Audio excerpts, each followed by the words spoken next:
Joining us now, House Minority Whip Steve Scalise, who represents Louisiana. Thank you so much for joining us.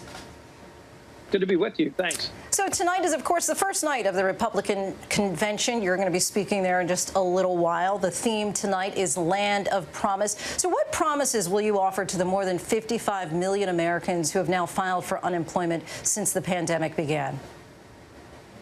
Well, obviously, you've seen President Trump working to get the economy back open again safely, to get schools reopened safely, so that we can recreate that great economy we had before COVID. Look, so many people were out. Actually, anybody who wanted to find a job was able to get a job. There were more openings than there were people looking for work pre-COVID. We've got to get through this pandemic, but as we do, you're going to see this president better positioned to rebuild that economy again.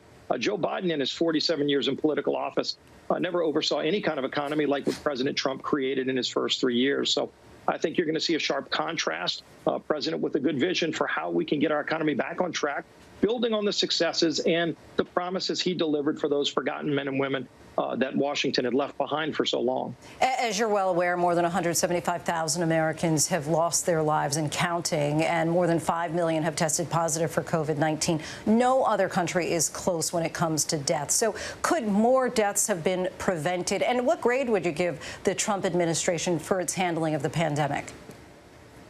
Well, I just go by what Dr. Fauci said when he came and testified before our committee just about 2 weeks ago. He said literally President Trump on so many decisions, from banning flights to China and Europe to the steps he took to early off shut down parts of the economy.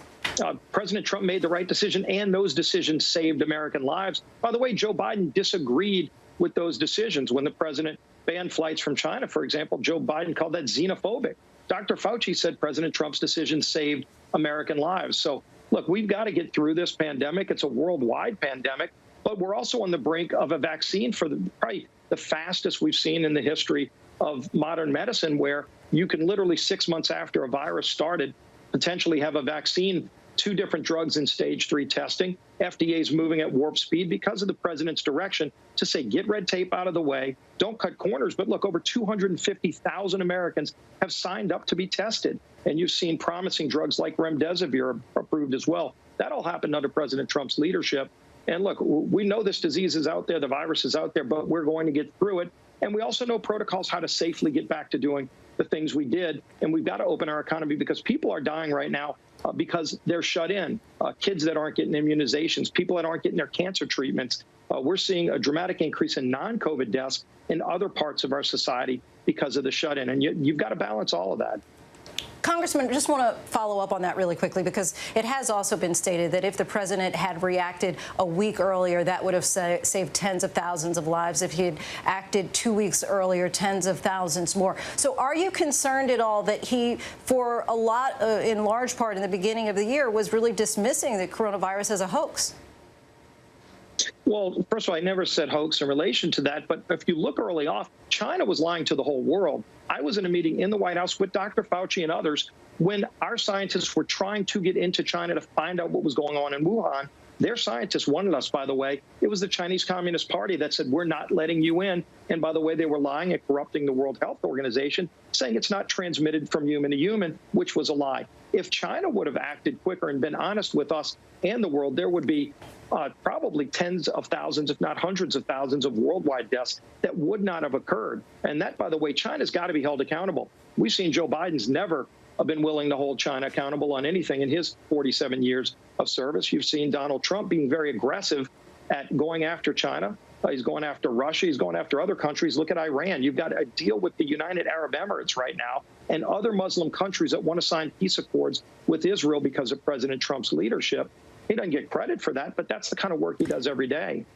The RNC has announced it will not release a party platform this time around. The Democrats ratified an 80-page list of priorities last week.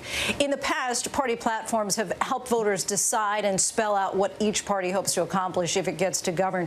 What are Republicans' main goals if President Trump wins re-election? And how does the party plan to pitch itself to voters this week? Sure. The main goals are to keep Americans safe, to get through this COVID crisis, but also to rebuild the great economy we had prior to COVID. President Trump had built the hottest economy in the history of our country. And by the way, it was working for everybody. The lowest unemployment ever for African Americans, for Hispanics. Women-owned businesses were up like we've never seen before. We can get back to that. And who do you trust better to build it? The guy who had already built that great economy before, or Joe Biden, who's embraced a far-left agenda? Look, their platform, by the way, the Democrat platform mentions Donald Trump more times than it does jobs or racial equality. President Trump's agenda, by the way, is our platform, which is to focus on rebuilding our economy, creating more jobs, bringing jobs back from China, by the way, and keeping Americans safe, especially at home when you see some of these cities being torn up, where some of these folks on the left want to defund the police, which is a crazy idea. We're out of time, but I do want to just lastly get to this point of the racial reckoning that's happening across the country. And, of course, that new incident in Wisconsin that's sparking renewed fury today. Video appears to show a black man shot in the back multiple times in broad daylight by a white police officer. Tonight, Jacob Blake is in serious condition, and his name is added to a long list. George Floyd, Breonna Taylor, Elijah McClain. The St. Louis couple who stood in their front yards with assault rifle as protesters walk by. They are going to be taking part in the RNC convention tonight. Are you worried about the optics of that? Well, first of all, we all pray for those that are recovering. George Floyd's death was a tragedy that I think everybody universally recognized should have never happened. And by the way, let's hold those people accountable who let that department run into disarray in Minneapolis. They allowed bad cops to exist. You can't tolerate bad cops, and good cops don't want bad cops either, by the way. So reforming law enforcement is something that Donald Trump's laid out a plan to do. Joe Biden literally won't even address the violence in our streets right now because he literally said, quote, that he wants to reallocate money away from police. That's defunding police. That's not the answer. Congressman Scalise, we thank you so much for your time. Really appreciate you coming on the show. Thanks. Great being with you. Hi, everyone. George Stephanopoulos here. Thanks for checking out the ABC News YouTube channel. If you'd like to get more videos, show highlights, and watch live event coverage, click on the right over here to subscribe to our channel. And don't forget to download the ABC News app for breaking news alerts. Thanks for watching.